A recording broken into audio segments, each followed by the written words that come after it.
नमस्कार दोस्तों, आपका एक बार फिर से स्वागत है व्रत की महिमा में। आज हम सुनेंगे कामदा एकादशी की पवित्र कथा, जिसे स्वयं भगवान श्री कृष्ण ने धर्मराज युधिष्ठिर को सुनाया था। कहते हैं, इस व्रत की महिमा अपार है। इसका पालन करने से मनुष्य अपने सभी पापों से मुक्त होकर परमधाम को प्राप्त करता है।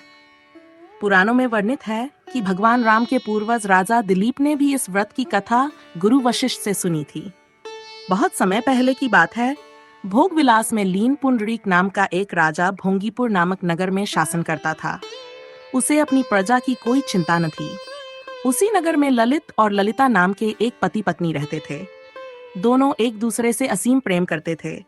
ललित राजा के दरबार में संगीतकार था और अपनी मधुर स्वर लहरियों से सबको मंत्रमुग्ध कर देता था। एक दिन जब वह सभा में संगीत सुना रहा था, अचानक उसका ध्यान अपनी पत्नी की ओर चला गया। उसका स्वर लड़खड़ा गया। राजा पुंडरीक को यह अपमान सहन नहीं हुआ। क्रोध में आकर उसने ललित को राक्षस बनने का श्राप दे दिया।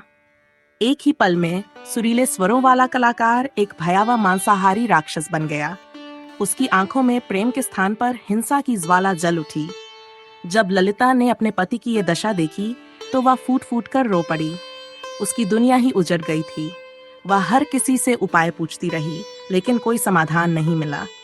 अंत में दुखी मन से वह विंध्याचल पर्वत पर पहुंची, जहां महर्षि श्रृंगी का आश्रम था। कांपते हुए स्वर में उसने ईशी को अपनी पीड़ा सुनाई। महर्षि श्रृंगी ने उसे सांत्वना दी और कहा, पुत्री, तुम्हारा प्रेम निस्वार्थ और पवित्र है। भगवान की भक्ति और सच्चे प्रेम से हर कठिनाई का समाधान संभव है। शुक्ल पक्ष की कामदा एकादशी का व्रत करो। इसकी शक्ति से तुम्हारे पति को श्राप से मुक्ति मिल जाएगी। ललिता को जैसे अंधेरे में प्रकाश की किरण दिख गई। उसने पूरी श्रद्धा से कामदा एकादशी का व्रत रखा। विधि विधान से भगवान विष्णु की पूजा की।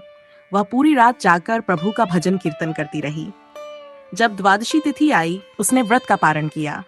उसी क्षण भगवान विष्णु की कृपा हुई और ललित की राक्षस योनि समाप्त हो गई। वह फिर से सुंदर, तेजस्वी मनुष्य बन गया। पति को अपने पुराने स्वरूप में देख ललिता की आंखों से खुशी के आंसू बह निकले। दोनों ने भगवान विष्णु का हृदय से आभार व्यक्त किया और जीवन भर उनकी भक्ति में लीन रहे।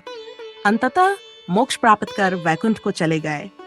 तो दोस्तों, यह थी कामदा एकादशी की महिमा। ये व्रत न केवल हमारे पापों का नाश करता है, बल्कि प्रेम, भक्ति और समर्पण की शक्ति को भी सिद्ध करता है। अगर मन में सच्ची श्रद्धा हो तो भगवान हर बाधा को दूर कर देते हैं। जय श्री हरि।